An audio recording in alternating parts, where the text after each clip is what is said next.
Je ne voudrais pas allonger inutilement le débat, quoique, comme me le suggère Jacques Briard. Non, non, je voudrais faire une petite remarque. J'écoute votre démonstration, Monsieur le Président, et je me dis que tout ce que vous dites, si on est logique avec, si on prend en compte la cohérence de votre propos, il faut par exemple l'appliquer au monde de la santé. Le monde de la santé aujourd'hui manipule des données extrêmement précieuses, des intérêts majeurs. Il se trouve que c'est un monde qui, en France, est un monde où il y a du profit. Il y a des intervenants privés, les infirmières libérales agissent aussi pour leur compte, les médecins, tous les autres acteurs de santé, bref, sont logés au même acabit. Et globalement, il me semble que on pourrait très bien, si on s'appuyait sur ce que vous dites, dire qu'il faut en France un service national de santé à l'image de ce qui a pu être fait ailleurs.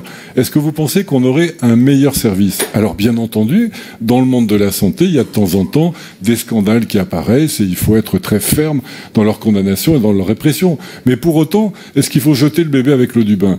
Et là, ce que je vois, c'est qu'à la faveur, et ça m'inquiète, je suis franc là-dessus, ça m'inquiète, à la faveur de ce scandale d'Orpea, qui est un véritable scandale, il y a un glissement dont un certain nombre de groupes de pression essaient de profiter pour dire que le privé en soi est incapable de gérer l'intérêt général. Dès qu'il y a l'intérêt général, il ne peut pas y avoir de privé. Moi, je pense pas du tout ça.